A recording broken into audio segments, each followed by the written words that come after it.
This video, we'll be going over IRS Notice CP501. This, according to the Taxpayer Advocate Service, also is known as the first notice that you have a balance due to the IRS on one of your tax accounts. So we're going to go through this notice from top to bottom. We're going to talk about some things that the IRS asks you to do. We'll talk about other forms and resources that you may have access to. So let's go ahead and start with the upper right hand corner, and we just go through this information.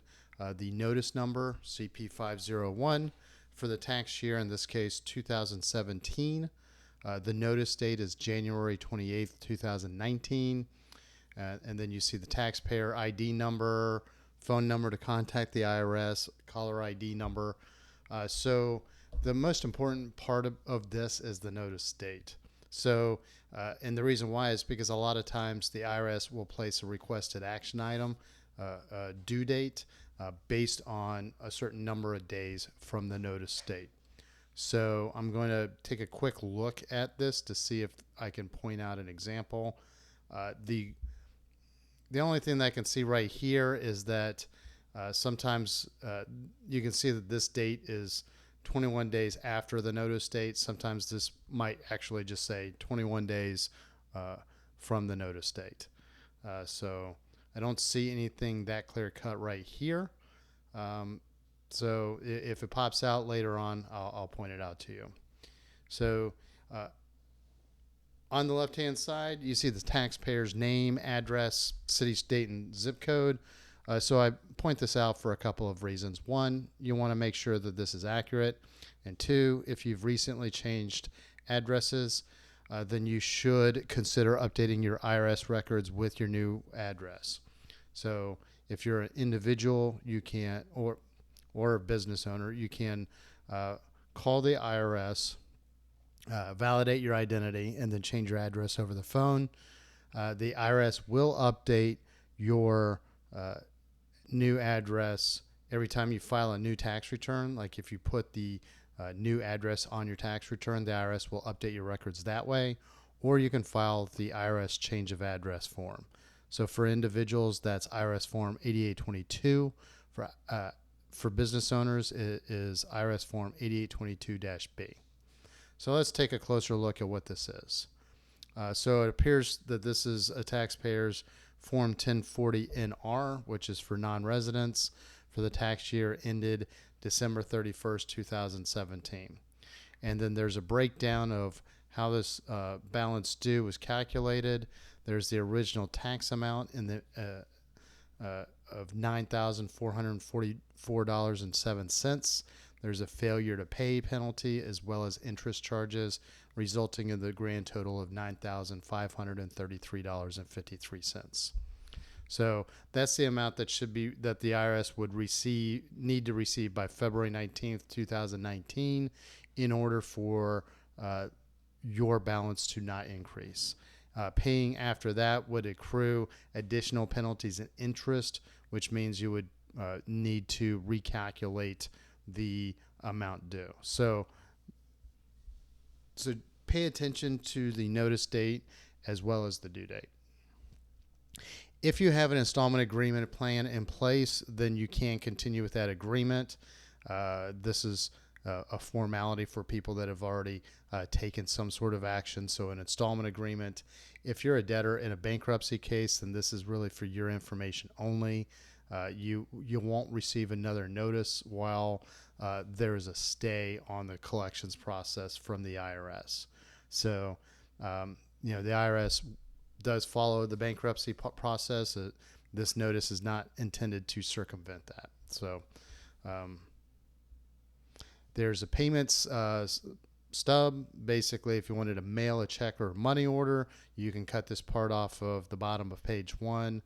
Make that check or payable order, check or money order payable to the United States Treasury. You would write your taxpayer ID number, the tax year, and then the form number 1040-NR on that check or money order. You would mail it to this IRS office right here, which is different from the IRS office up here. So when in doubt, use the payment stub that's included for your benefit. Don't automatically assume that this is where you need to mail your payments to. All right, so here's some more information about if you agree with the representative, then this is what you need to do. If the IRS has notified you that they've suspended their enforced collection because of a financial hardship, and your financial condition has not changed, then you don't need to do anything. If you disagree, then you should call the IRS at the number that was given. There are payment options. You can pay electronically through the IRS website. You can set up a payment plan. You can either do that online. You can also file IRS Form 9465, which is a request for an installment agreement. We'll put links in the show notes to an article and video that we've created on that installment agreement request. You can submit an offer in compromise. You can also go to the IRS website and check your balance. If you have access to your tax records, you can log into your account and do that. So if you don't do anything, then the IRS will go through the process of filing a notice of federal tax lien that basically publicly states that they take priority over other creditor, or they will try to assume priority over creditors, or they may levy certain assets. So you definitely want to avoid that. You can appeal to the you can file an appeal by sending a collection appeals request, that's IRS Form 9423, to the address at the top of the notice within 30 days of this notice. So there is a due date. So again, in that fine print, within 30 days here, you can file that request for an appeal here. And we'll put links in the show notes to resources on that form as well. So let's see. If the IRS files that federal tax lien, then it'll make your finances a little bit more difficult. There's a section here on how they calculate the failure to pay penalty, a half a month of the outstanding tax for each month or part of a month that the tax is outstanding beyond the due date, up to a ceiling of 25%. So failure to pay, the IRS will continue to accrue that penalty until you've paid. So there's some more explanation on what happens if you don't pay the balance within the 10 days of the notice of intent to levy, then it increases. If you filed on time, then it decreases. So you can read that in here. There's a section about penalty removal or reduction. You can do that if you believe you have reasonable cause. If this is your first time, there is a program called First Time Abate. If you relied on written advice from the IRS and it ended up being incorrect and it led to your tax issue, you can file IRS Form 843 to abate the penalty under any of those circumstances. This is the section that discusses how the IRS calculates interest. There's not a lot of flexibility on accrued interest. However, if you do have some or all of your penalty abated, then the interest that's associated with that penalty will also be recalculated and come off of your balance due. So, if, say, $10 of this interest was due to a penalty that becomes abated, then this total interest due would be $44.48.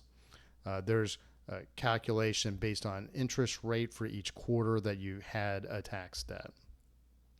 So there's additional information and resources. I'm going to select this hyperlink just to see what the IRS website has to say.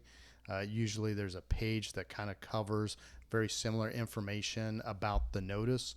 Your notice is going to have more specific information about your tax situation because it was for you. So this is This page really is just generic information, but there are hyperlinks to those pages we were talking about earlier, like how to request a payment arrangement, how you can see your online account, some frequently asked questions about what happens if you can't pay your balance in full, if you don't respond to the notice, how penalty and interest works.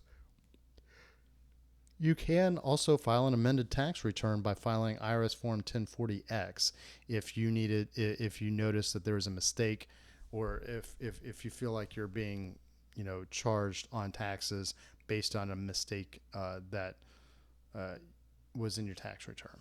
So, but other than that, I think most of the pertinent information you would find it in your actual notice. So we'll go back here and close this out. So that's all we have for this video. Again, we'll put links in the show notes to articles and videos that we've created about some of the forms associated with this particular notice. So if you like our articles, please subscribe to our newsletter. If you like our YouTube videos, please subscribe to our YouTube channel. And if you have any questions or comments, or if there's another topic that you'd like to see in an upcoming video, please hit me up in the comment section. Thank you very much and have a great day.